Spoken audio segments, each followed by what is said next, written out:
Hello, good morning and welcome. It's Tuesday, June the 3rd. My name is Sam Coates of Sky News. And I'm Anne McElvoy from Politico, and welcome to Politics at Sam and Anne's, giving you everything you need to know about the day ahead in British politics in 20 minutes.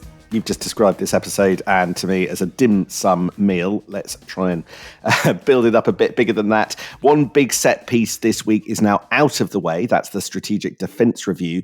Now we're turning to the next big one, the Spending Review, which is a week tomorrow. Now, the interesting thing about this and why we're doing it today is that unlike the budget, it doesn't actually all have to be locked up a week or two in advance. There's no need to submit it all to the Office for Budget Responsibility so they can check Rachel Reeves' homework. So actually on this one, the haggling can go much further up to the wire, and no spoilers, it is. So we'll talk about that in a moment. Well, exactly, but that's not really what the government would like us to be talking about, Sam, because they'd like us to be talking about the weather, like that great line in Oscar Wilde about, "Pray don't talk to me about the weather. I always feel you mean something else entirely." And that is true when it comes to the weather forecast for the Channel over the last few months. And the Home Office is attempting to make the case that more people have been coming over in small boats because there's been a higher number of calmer days, and to establish that correlation as what people should be focusing on, not the stop the boats or so reduce the boats pledges that governments have been making. I am super pumped at the idea that this government is going to start releasing weather forecasts for weather that's already happened. I mean, I don't know whether that's peak Starmer, but it is certainly ripe for some kind of parody that we get old weather forecasts, and that is the big initiative this morning. So well done, everybody. Look, the Home Office's basic premise is the one that you just outlined, that nicer weather has meant it's been easier for people to get on small boats and come over the Channel. So stand by for some fact-checking. Sky's Dan Dunford from our data team has been doing some digging into exactly this. And it'll be out later on Sky, I think kind of mid-afternoon or so. He's concluded that there was, yes, a higher number of more favourable weather days so far this year, but also I think his data is going to show that more people were crossing on bad weather days. So I think that the government account gives you a partial picture, but not the full picture of exactly why they are still in trouble with the boat coming over the Channel. So stand by for his and Ali Fortescue's report on that later today.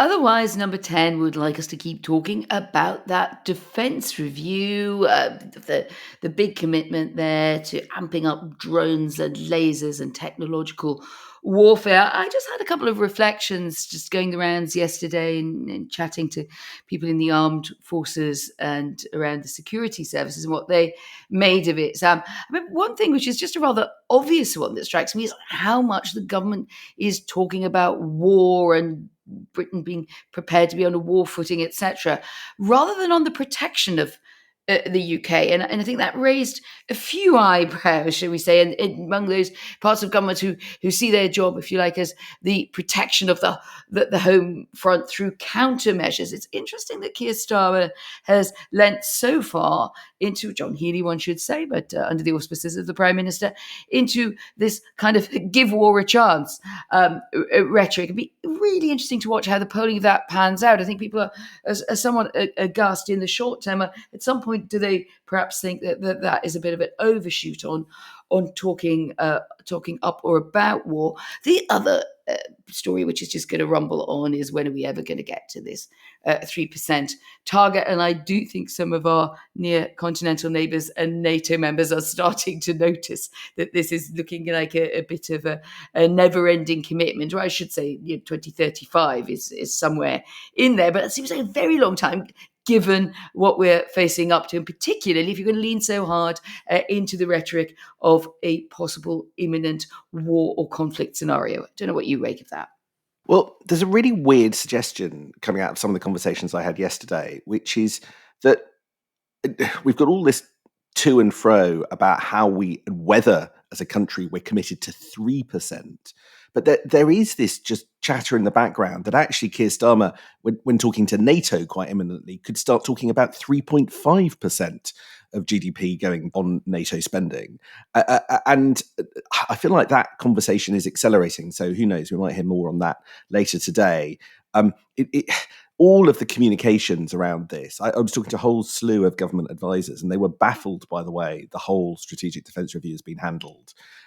It strikes me that there was an easy story for Labour to tell, which was the 2021 integrated review under Boris Johnson was basically has been ripped up. That suggested a tilt towards China, cutting the army, and holding the kind of nuclear deterrent steady rather than increasing it, and relying on tech, right? Basically, all of those conclusions have been put in the bin. You could say Labour is fixing the mess that the Tories left behind, but instead it's been this itty-bitty, rowy kind of, hodgepodge of announcements over days. A submarine here, a munitions factory there, at the location of which we don't know, all spoiled by two further reviews. I think some of them are tearing their hair out at a big moment, landing not very well. But it's Tuesday, and that means we've got some really interesting polling numbers for you. Let's start with one you should be expecting by now, the YouGov weekly voting intention. Take it away, Sam. So Reform up top still, of course, 28% down 1, Labour on 22 up 1, Conservatives on 18 down 1, we'll come back to that, Lib Dems on 17, Greens on 9. And I know it's only a movement within the margin of error, but that Tory figure is just like watching a balloon deflate. Isn't it? And there's the how low can you go question. As you say, within the margin of error, when you're in the teens, makes the margin of error look a lot more scary, doesn't it, than if you're heading up, to work towards any sort of improvement figure of where you want to go. And the real danger, it seems to me, is not even so much the raw figure. It is early still in the cycle for the Conservatives and for Kemi Badenoch, but it's more like what is there to talk about when it comes to the opposition. And I think in all fairness, we want to do that. We want as political journalists to have lots of new kind of meat to throw into the argument. But other than Robert Jenrick's turnstile Avenger moment, which was definitely an eye catcher and continues to have people talking and arguing about it, so good for Robert Jenrick there. But it is really hard to find things to talk about. And I think the irrelevance rather than the unpopularity would strike me as the biggest risk at the moment to the Conservatives. I was talking to one Tory frontbencher, and they were saying that they thought the window of danger for Kemi Badenoch moving forward from next year now to after the conference season. They also started talking up Boris Johnson as the answer. They said that Boris has increased his activity around the place. Let's see. It's only one straw in the wind, only one conversation, but the conversation in Tory circles is still not desperately positive around the Tory leader. But I've got something very fun for you new this morning, a little podcast exclusive. We've got, also from YouGov, some rankings, the popularity rankings of the cabinet. Oh, Eurovision, stand by. We've polled 11 of the most prominent members of the cabinet. You can't do everybody. There are just too many. I'm really sorry, Steve Reid. I'm really sorry, Darren Jones. I'm really sorry, Johnny Reynolds. But we've asked whether you have an unfavourable or a favourable view, or at least YouGov did over the weekend.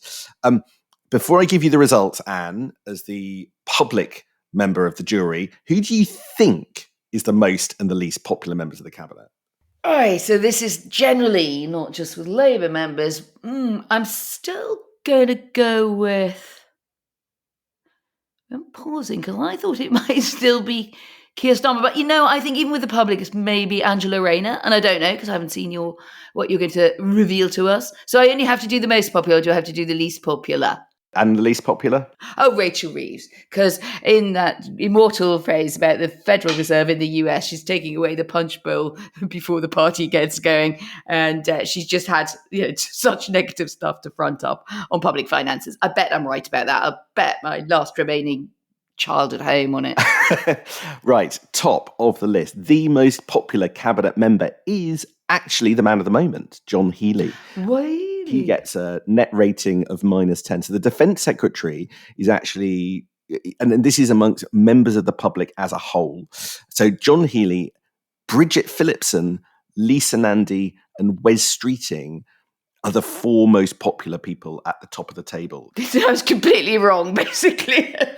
But it's interesting on streeting. I should have thought about streeting, but I'm genuinely surprised there on that polling on Bridget Phillipson, OK, John Healey, and Lisa Nandy being high, or at least not as unpopular, shall we say. What's interesting about that list is that two of the four have, at least at points, not been in terribly good odour with number 10. But the people at the bottom of the list, well, they're the people closest to number 10, because second bottom is Keir Starmer. And bottom overall is, as you say, Rachel Reeves. Third bottom, by the way, is Angela Rayner. So the three most prominent people in the government are the three least popular with the public. And so for all that number 10 can judge, and judge they do, Keir Starmer is a bit of a judger. People say he blames people, he blames aides, he blames people around him.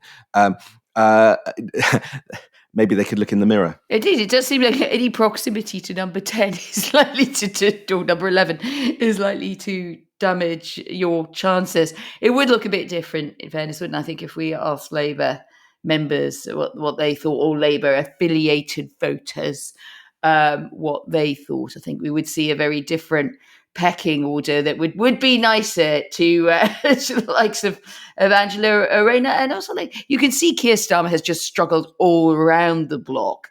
It's interesting there that sometimes a prime minister gets a bit of a sort of prime ministerial effect. They're not as unpopular as those around them. But in this case, that does not seem to be the case. Well, it's funny you should ask, Anne, because we have the ability to work out what Labour voters at last year's general election think of the cabinet. So that completely upends the table. So if you ask people who ticked Labour in the box last year, what's their popularity rankings for the cabinet? What do they now think of everything? Now, top of the list then is Angela Rayner. She's on positive 14, net favourable ranking. Second is Keir Starmer. He's on plus 11, along tied with Yvette Cooper, also on plus 11.